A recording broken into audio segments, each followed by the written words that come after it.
Welcome to the Chronicles of a Cheating Wife channel. A new story every day. Don't forget to subscribe. I woke up from the feeling that I wasn't alone. It wasn't that the bed dipped under another person's weight. It wasn't a faint sound or a shape in the darkness.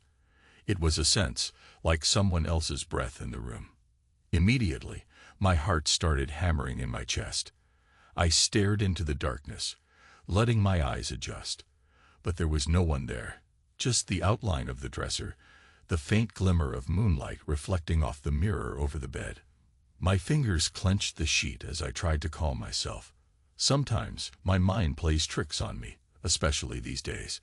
Still, the sensation was too vivid. I thought, for half a second, that I could smell someone else. A trace of perfume, maybe, or cologne. But I couldn't name it. I lay back, my pulse throbbing in my temples, trying to chase away the dread that seemed to slither around in the darkness. I forced myself to breathe slowly. In, out. The old anxiety threatened to take over. When I was a kid, I used to bolt upright from nightmares, convinced there was a stranger lurking in my closet. Now it's not childhood monsters that haunt me. No, the things I fear are real. All too real. I tried to close my eyes again, but gave up. My mind flicked, unbidden, to the image of that note from my father's attorney. The words so simple yet so venomous. "You'll receive your inheritance if you find the truth about the children." I remember I almost laughed when I first saw it. Even in death, my father had a way of controlling me, making me jump through hoops. I hadn't understood how everything would spiral. I hadn't realized I would discover something that changed my entire reality. I stared at the mirror above the bed. We put it there years ago. My wife said it added space, a sense of openness. I never questioned her design choices. That was always her territory.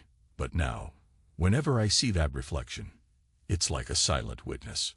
A reminder of all the nights we shared in this room, of the whispering, the laughter, the moans. It reminds me how everything can be so perfectly intimate one moment, and then collapse under the weight of a single betrayal. And I wanted her to see herself too, in that mirror, as we both unraveled. As the suspicion in me turned from a faint itch into a raging wound, I dragged myself out of bed, crossing the cold floor in bare feet. My hand rests on the dresser, where an old photograph is propped in a flimsy wooden frame. It's from better times. Me, Catherine, the kids, all of us smiling under a bright summer sun. A memory so far gone it feels like another lifetime. There's a detail I hadn't noticed before. Maybe the way she stands slightly away from me, or how her eyes gleam with a secret. I try not to read too much into it, but these days everything bristles with double meaning. I set the photo down. My reflection in the mirror looks exhausted. There are smudges under my eyes, lines etched at the corners of my mouth. I haven't been sleeping well for months. I think about making coffee. Then, impulsively, I decide to go to the garage. There's a box out there that Catherine kept, stuffed full of old clothes, lingerie she no longer wears, random mementos. I found something hidden once, scrawled on a slip of paper, a phone number, half faded, practically illegible. That was the start of everything. I want to see it again. I pad down the hallway, pausing by the kids' bedrooms. Doors close. They're asleep. My chest tightens. Even now, they're the reason I keep breathing. Even if I'm not sure which blood truly runs in their veins, I remind myself, they're my children no matter what, right? Except a small voice inside me refuses to let me rest with that comforting lie. In the garage, the overhead light buzzes. The place smells of dust, old paint, a faint trace of motor oil. I flip open the top of a cardboard box. It's not the right one. This one's full of holiday ornaments, tangled tinsel, a cracked plastic Santa. Another rummage leads me to the box I remember. Some silky underthings, folded carefully, a pair of high heels she never wore outside the bedroom, an old letter from her sister, buried at the bottom.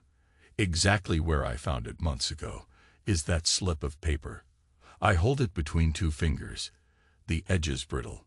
The ink is smeared. It doesn't mean anything to anyone who might glance at it. But I know what it led to. I dialed that number once. A man answered.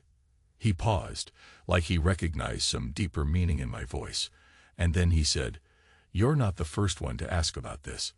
That single statement lit a fuse inside me. I clutched the note until my fist shakes. Then I set it aside, returning it to its hiding spot, as though I needed to be right there, like evidence. My father always taught me about the power of evidence. He was a man who believed in facts, in DNA tests, in lawyers, in cold, irrefutable proof. I used to resent him for that unwavering rigidity. But in the end, I turned into him. It was at the funeral that the attorney gave me the letter. My father's final demand: uncover the truth about your children's paternity. I was humiliated. Catherine sat in black, her eyes reddened, holding my hand, whispering how sorry she was for my loss. And I had to pretend I wasn't reading the words that would upend our marriage forever. I walked back inside, shutting the door behind me. The night still clings to every surface. I realize I'm trembling, but I'm not cold. My blood is pounding too fiercely. I pause near the kitchen, leaning on the counter. The memory of their voices creeps into my mind, though I wish I could drive it away. I can still hear Catherine whispering Gabe's name. Gabe, short for Gabriel. The first time I heard it, I thought I might be mistaken. She had been on the phone, her tone hushed, warm, too soft. But I told myself I was overreacting. A married woman can have male friends. She was in PR. She had clients, colleagues. It would have been paranoid to suspect otherwise. Eventually, I found the text messages. I read them in the dead of night while she slept, my eyes scanning lines that burned themselves into my memory. That kiss is still on my lips. Read one. You taste like a new beginning. Read another. My heart hammered so loudly I wondered if she could hear it from the next room. I took screenshots. I forced myself not to wake her then and there. The next day, I confronted her. She insisted it was a harmless flirtation, that I was blowing things out of proportion. Then, with tears in her eyes, she apologized. She pleaded with me to trust her. She swore it would never happen again. I wanted so desperately to believe her that I let it slide. God, how stupid I was. Or maybe not stupid, just in love. That was months before the funeral, before everything collapsed. I stand by the sink, letting the silence wrap around me. My gaze falls on the tile floor, where a mug once slipped from my hands and shattered. I'd been so furious when I spotted something on her phone. I can't even remember the detail. Maybe it was just a silly emoticon from him, a wink, but it triggered the worst in me. I hurled the mug against the counter, and it splintered into shards. That was a week before my father died. The tension was becoming a third occupant in our home. She said she was sorry. Again. I told her not to say anything.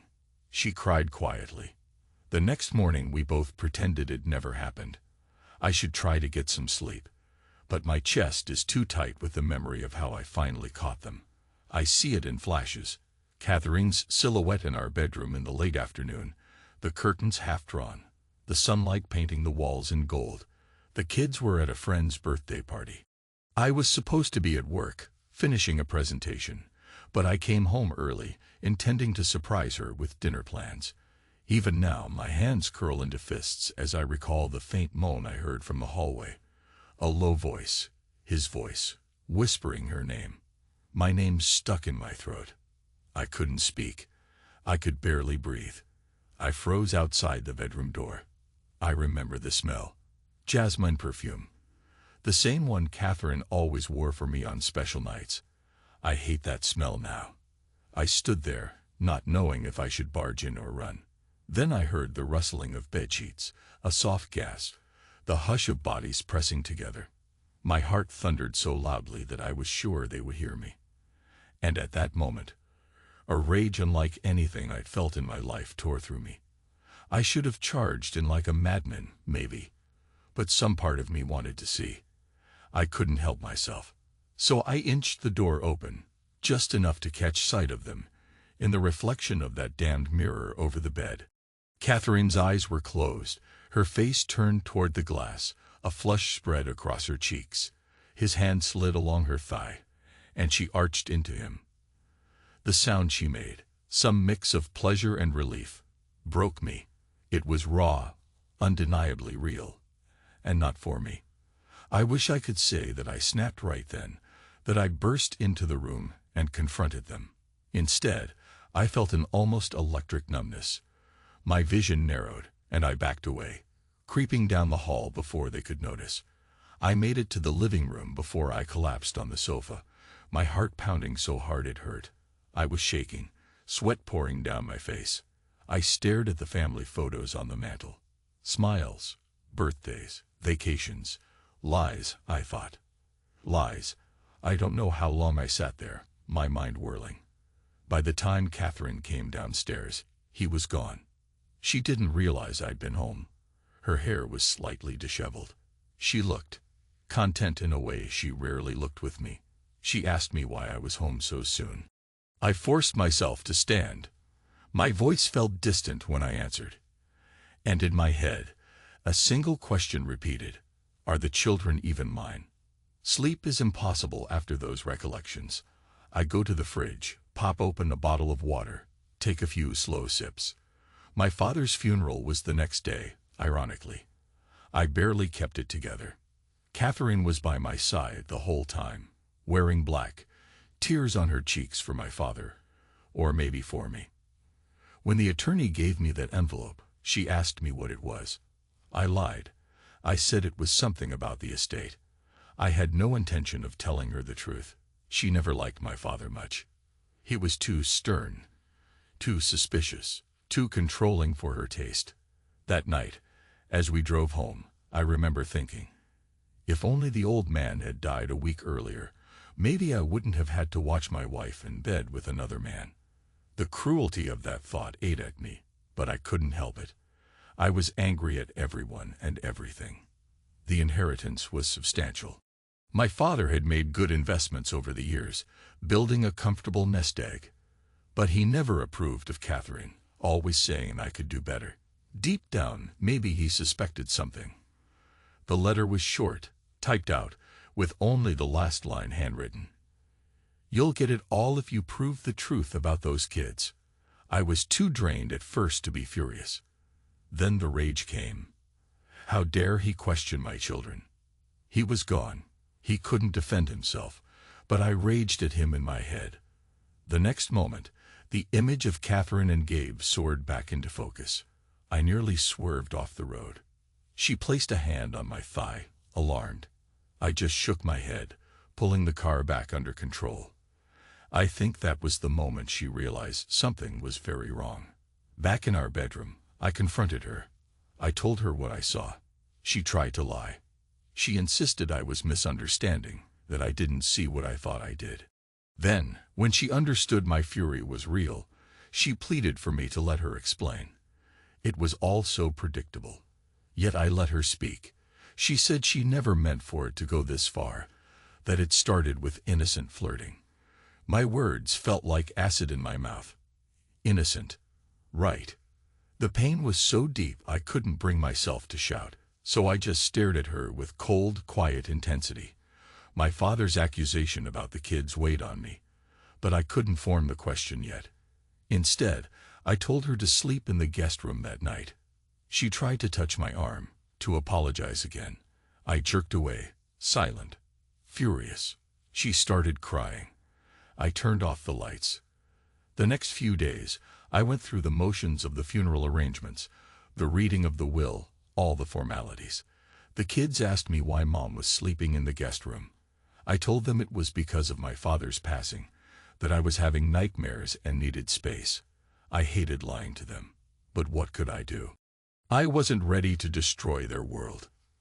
Meanwhile, in my head, I replayed that letter over and over. My father's voice seemed to whisper, "She's not who you think she is. Those kids might not be yours." When I finally brought it up to Catherine, she looked genuinely terrified. "No," she said, "they're yours." But there was a hesitation, so small I almost missed it. After everything, I needed irrefutable proof. We did the tests, quietly. I pretended it was some routine checkup, forging a plausible excuse so the kids wouldn't realize. Catherine was pale, trembling whenever the topic came up. And me, every day, I felt more like I was drowning in suspicion. I'd think about Gabe, about what kind of man he was, about whether he'd been in my house 100 times or only a few. And that reflection in the mirror, her face glowing with a pleasure I rarely saw. I began to hate that mirror, but I also wanted her to see herself in it. Wanted her to witness how she'd aged in a matter of weeks, how her guilt hollowed out her eyes. When the results came in, I opened them alone in my car. My hand shook so badly I nearly dropped the envelope. I remember reading the words, "Paternity is inconclusive for both children with regard to Mark Anderson." It felt like the entire world caved in. The doctor's note explained that the results pointed toward a mismatch in paternal DNA. My first reaction was to slam my fist against the steering wheel. I nearly bit my tongue in the process. My second reaction was to feel numb, so hollow I thought I might vanish. Then, out of nowhere, a twisted sense of relief, because at least now I had clarity. The kids weren't mine. It was like having a limb amputated. Awful, excruciating, but final. I waited until I got home to confront her. She was in the living room, still in mourning clothes from my father's funeral a few days prior. Dark dress, hair pinned back. The children were in their rooms, probably on their devices. I handed her the paper. She read it, her lips trembling. Tears filled her eyes. I watched her cry in silence. She tried to approach me, but I stepped back. "Mark," she whispered, "they need you." I looked at her for a long moment, then walked away. I locked myself in the bathroom, burying my face in my hands. The father I'd known my entire life was dead. The children I'd raised might never have been mine. And my wife, she was practically a stranger. I reached for my phone. I couldn't help it. I called that number on the note I'd found. Sure enough, Gabe answered, his voice guarded. When he realized it was me, he hung up. I called back. Finally, he picked up again, and I told him, "We need to talk, face to face." He said nothing for a moment. Then, in a slow, measured tone, he said, "If you show up at my place, I'll call the cops." I hung up. That was enough for me. I needed to see him anyway. I found his address. I'm good at research. I'm a financial analyst after all. It didn't take long to match the name to a small studio apartment downtown. I drove there without telling Catherine. My chest felt tight with adrenaline. Part of me wanted to beat him to a pulp, to wipe that smug smirk off his face. But a calmer part of me wanted answers. Why didn't he just stay away? When he came to my house, how did he have the nerve to sleep with my wife in my own bed? Did he love her? Did she love him? My mind swirled with these questions. When I got to his building, I pounded on the door, ignoring the startled neighbors. Finally, he opened, standing there in jeans and a t-shirt, his expression a mix of fear and defiance. "Mark," he said, barely above a whisper. We stared at each other. I wanted to lunge at him, but I held back. My fist clenched and unclenched at my side. "I'm not here to kill you," I said, "but I need to know. Those kids, are they yours?" He swallowed, stepping back, letting me inside. His place was cramped, messy, with books piled on a table and a half-empty pizza box on the couch. He rubbed the back of his neck, clearly agitated. "I don't know," he finally admitted. "Catherine and I. This has been going on a while, but—" He didn't finish. I felt my vision blur with anger. "A while," I repeated. My voice came out strangled. "So you might be their father, might not be. Why didn't you push for a test? Why didn't you?" Gabe cut me off. "She didn't tell me they weren't yours. She never even mentioned the possibility. I knew she was married, but I didn't think." He trailed off, looking genuinely distressed. Part of me wanted to believe him. Another part wanted to break his jaw. "You've destroyed my family," I said softly. How am I supposed to live with that? He stepped away, eyes darting. It wasn't just me, he said. She invited me in. The final betrayal. She invited him in. I walked out without another word. On the drive back, a strange calm settled over me. Like a man who's been shot but hasn't felt the pain yet, I didn't talk to Catherine that night. Instead, I went to a hotel. I told her I needed space. She called me repeatedly, but I let the phone ring.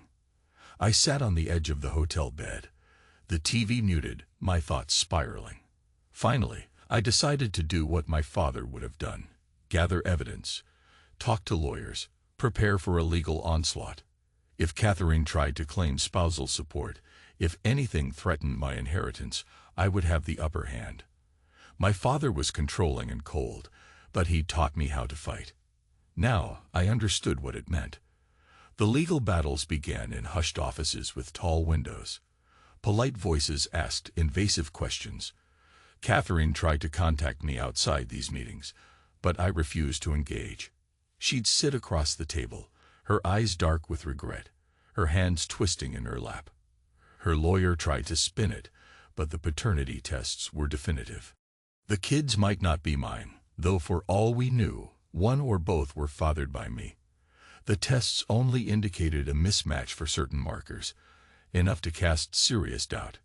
It was complicated. The possibility of a false negative lingered, but the experts said it was unlikely.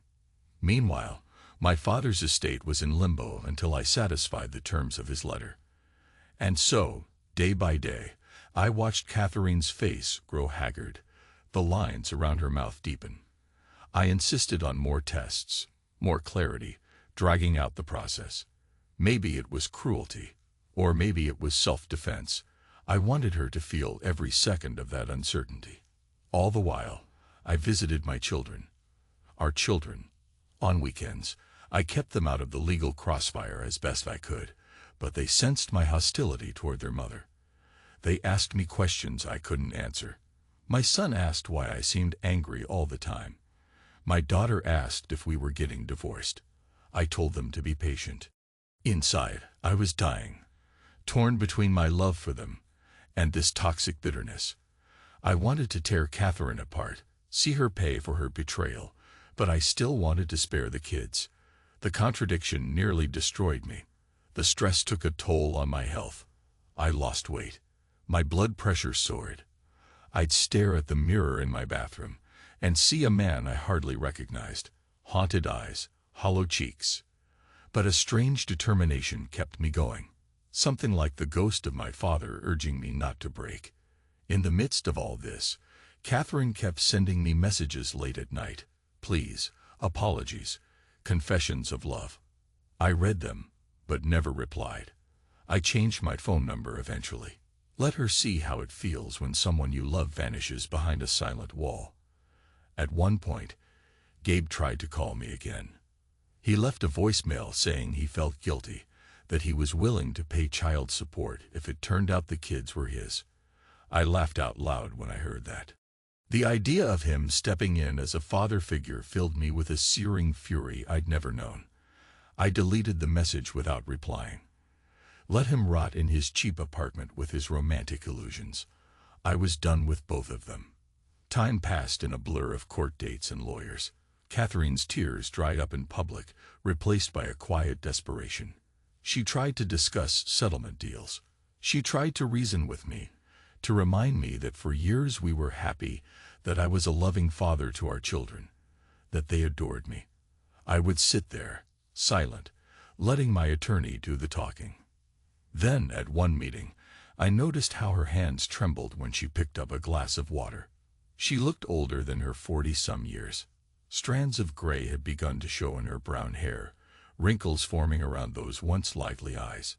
She glanced at me, as if searching for a trace of the old Mark, the one who adored her. But he was gone. I felt nothing but a cold hollowness.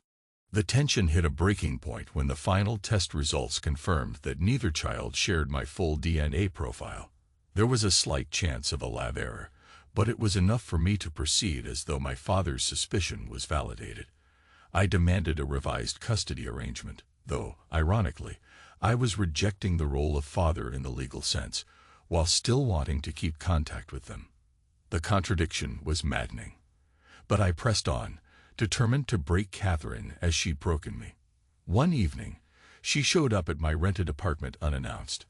I'd moved out of our house months ago.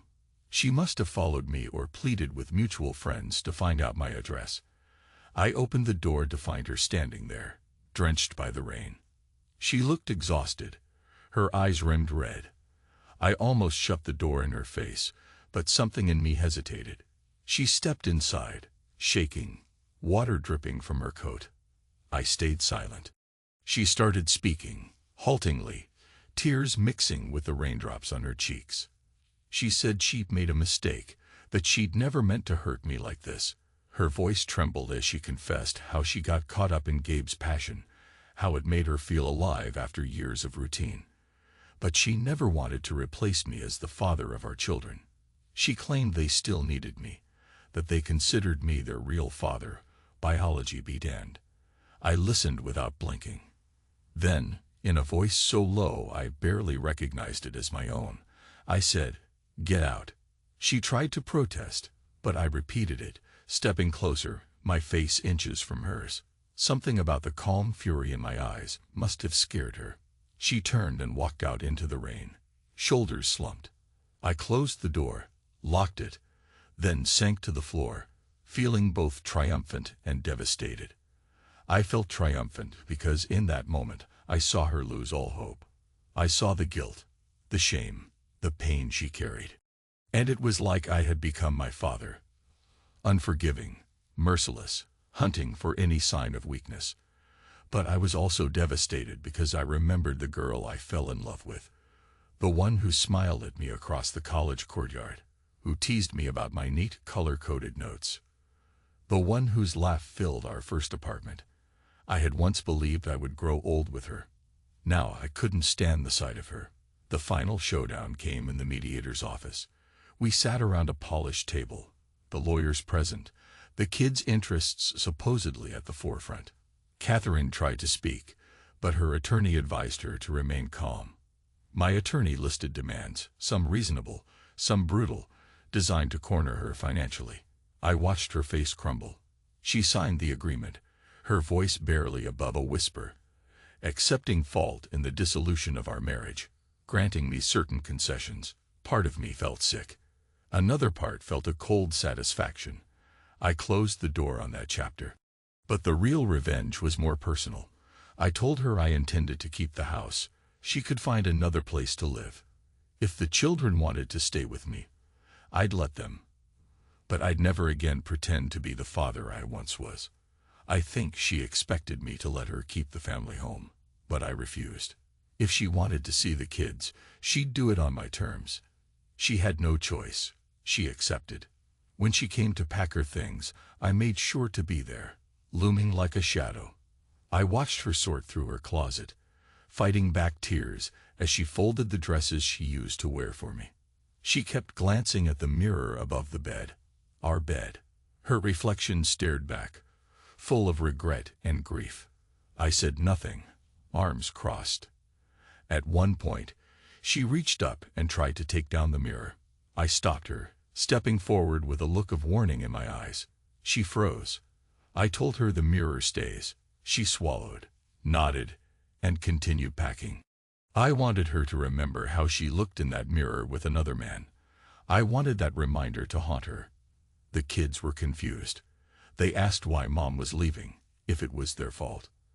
I tried to be gentle, but I was so full of anger I ended up giving them half answers. Catherine said goodbye to them, tears streaming down her face, promising she'd be in touch every day. I stood aside, arms folded, jaw clenched. The moment she stepped out the door, the kids looked at me with fear and sadness, not understanding. I wanted to comfort them, but I was paralyzed by my own pain.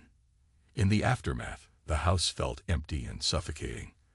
I started removing photographs, placing them in boxes, stowing them away in the garage. I had no desire to look at them. The walls felt bare, the rooms echoing with memories. but a part of me felt relieved. I had what I wanted. Vengeance, a victory in court, the house. Even my father's inheritance was settled, because I'd proven that the children weren't mine biologically. The old man won from beyond the grave. I inherited his money and his icy disposition.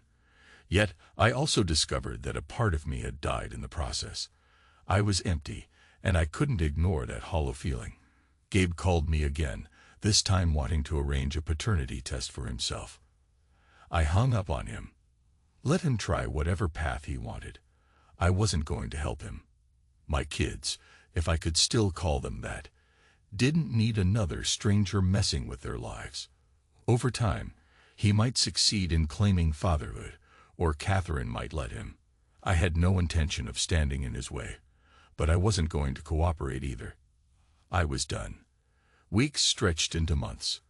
I found myself sleeping better in the silent house. The nightmares receded. The sense of betrayal turned into a dull ache I carried everywhere. Sometimes, Catherine texted me updates about the children, school events, achievements, minor illnesses. I answered politely but distantly. When she tried to add personal notes, I ignored them. My father's estate was finalized, leaving me financially secure. I spent my evenings reading the news, occasionally watching old westerns or detective shows. Mostly, though, I just sat, thinking about nothing, letting the quiet settle in. That's not to say I was happy. I was numb. The only relief came from knowing I had severed Catherine's power over me. I had stripped her of the illusions that kept her going. I had, in my own way, destroyed what she cared about most, the family we had built together. Perhaps it was petty, but it felt like balance. I paid the bills, I maintained the property, and I offered the kids a place whenever they wanted. But I never again called it home. It was just a roof over my head. Some nights, though, I'd catch myself looking at the mirror again. That first morning after everything blew up, I'd told myself it would remind her of her betrayal. Now, ironically, it reminded me of what I'd lost. I'd watch my own reflection, see the lines etched deeper in my face, the hollowness in my eyes. I'd recall the man I used to be, trusting, hopeful, ready to share my life. That man was gone, replaced by someone colder, more controlled. At the end, I realized something else. I slept peacefully. The grief of betrayal had transmuted into a quiet acceptance.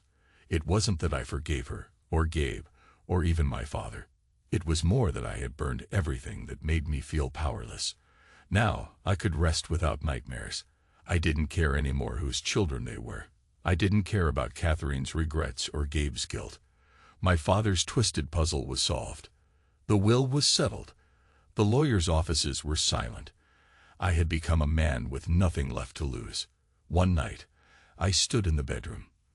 The lamp cast long shadows across the walls. I looked at myself in that mirror, the same mirror where I once caught a glimpse of Catherine's betrayal. I saw a man who had walked through hell and come out the other side. Maybe I wasn't unscathed, but I was still standing. My reflection met my gaze, unflinching. There was no tremor in my hands, no tears in my eyes. I turned off the light and lay down.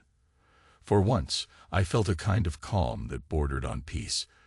This is how I live now, alone in the silence, with my anger cooled into something like steel. Every day, I wake up knowing that I have survived what I once thought would break me. There's a certain power in that.